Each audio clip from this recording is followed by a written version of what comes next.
અમદાવાદ શહેરના જમાલપુર વિસ્તારમાં આસ્ટોડિયા નજીક આવેલા 700 વર્ષ જૂના ત્રિકમજી મંદિરની જમીન ઇરાદાપૂર્વક પચાવી પાડવા બદલ ચેરિટી કમિશનરે 7 લોકો સામે ફરિયાદ નોંધાવી છે.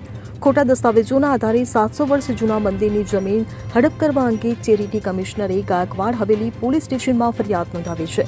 ચેરિટી કમિશનરે આરોપી બાબુશાહ, મોહમ્મદ અસગર પઠાણ, નિઝામુદ્દીન શેખ, મોહમ્મદ બિલાલ શેખ, વિશાલ કાદરી, રોહન કાદરી અને સદામ હુસેન કુરેશી વિરુદ્ધ ગાયકવાડ હવેલી પોલીસ સ્ટેશનમાં કેસ દાખલ કર્યો હતો. ત્યારે આ ફરિયાદને આધારે ગાયકવાડ હવેલી પોલીસે 2 લોકોની ધરપકડ કરી છે અને વધુ તપાસ હાથ ધરી છે. દ્વારા એક ફરિયાદી શ્રી બ્રિજેશ હરિભાઈ પરમાર નાઓને અત્રેની પોલીસ સ્ટેશન મોકલવામાં આવ્યા હતા અને એમની જે ફરિયાદ છે એ મુજબ ત્રિકમજી મંદિર જે જમાલપુર વિસ્તારમાં આવેલું છે અને ખૂબ પ્રાચીન મંદિર છે, એ મંદિરની ચેરિટી કમિશનરમાં નોંધણી થયેલી છે અને એ મંદિર સંબંધે 1999માં એક દસ્તાવેજ થયો હતો. જે દસ્તાવેજ અત્યારે હાલ નામદાર હાઈકોર્ટની અંદર જ્યુડિશિયલ પ્રોસિડિંગમાં છે.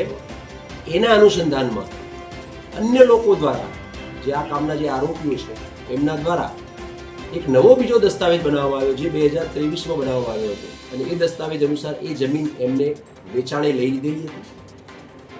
આ જમીન વેચાણે આપવામાં સહલ ઓનર્સના જે તે વખતના જવાબદાર વહીવટદાર બાબુલાલ ડાયાલાલ શાહ, પછી મોહમ્મદ અસગર, શેખ નિઝામુદ્દીન દ્વારા આ જમીન છે એ અન્ય 4 વ્યક્તિઓને ટ્રાન્સફર કરવામાં આવી હતી, જેમની અંદર બિલાલ શેખ, રોહન કાદરી, જીશાન કાદરી અને એક સદ્દામ હુસેન કરીને છે.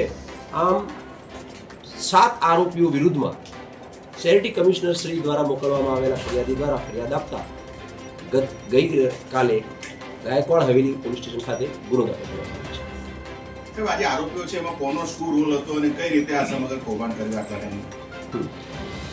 આ ગુનાની અંદર કુલ 7 આરોપીઓ છે અને આ એક વ્હાઇટ કોલર ક્રાઇમ કહી શકાય એવા પ્રકારનો પણ ગુનો છે, જ્યાં એક ધાર્મિક સ્થળ ઉપર પોતે જમીન જે છે જે ચેરિટી કમિશનરમાં નોંધાયેલી છે એ વેચાણે મેળવી લેવામાં આવે છે અને એની બાબતમાં નામદાર હાઈકોર્ટમાં 2010થી એક પિટિશન ચાલે છે અને એ અત્યારે હાલ પણ પેન્ડિંગ છે. આમ છતાં ચેરિટી કમિશનરશ્રીની જગ્યા હોવા છતાં કેટલાક ઈસમો જેની અંદર આ કામના આરોપી નંબર 1, 2 અને 3 એટલે કે બાબુલાલ ભાઈ, મોહમ્મદ અસગર અને શેખ નિઝામુદ્દીન દ્વારા આ જમીન છે અન્ય 4 ઈસમોને વેચી દેવામાં આવે છે, જેમાં એમને 2 કરોડ અને 36 લાખના દસ્તાવેજ મુજબ એની જંત્રી મુજબ એમને વેચાણ કરેલ છે.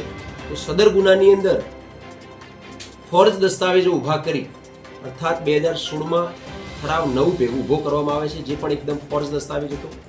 સાથે સાથે આ લોકો જે આરોપીઓ છે એ કલેક્ટરશ્રીની કચેરી અમદાવાદ ખાતે પણ જમીન વેચાણની મંજૂરી બાબતે ખોટા અને ફોલ્સ રજૂઆતો કરી અને એક મંજૂરી મેળવી લે છે અને મંજૂરી આધારે 2023માં એક દસ્તાવેજ થાય છે અને જે દસ્તાવેજની અંદર એઓ તમામ રીતે ચેરિટી કમિશનર છે એમની જમીનને પચાવી પાડવાનું કૃત્ય કરતા હોય, પોતાના આર્થિક ફાયદા સારું ત્રિકમજી મંદિરની જે જમીન છે એ જમીન એમને પચાવી પાડેલ હતી અને આ પ્રકારનું ગુનાહિત કૃત્ય કરનાર ઈસમો કુલ 4 ઈસમો જે છે જેણે બીજા નંબરનો દસ્તાવેજ કર્યો છે એમની સામે કાર્યવાહી કરવામાં આવી છે અને 2 આરોપીની ધરપકડ કરવામાં આવી છે. સર, કોર્ટ મેટર ચાલતી હતી, ચેરિટી કમિશનરની મંજૂરી લેવી જરૂરી, તો આ મંજૂરી કલેક્ટરમાંથી કઈ રીતે લીધી? કોણે મંજૂરી આપી હતી દસ્તાવેજ કરવા માટે? હા, અહીંયા 2 વસ્તુ સમજવી જરૂરી છે કે ત્રિકમજી મંદિરના સંદર્ભમાં 2 દસ્તાવેજો થયા છે.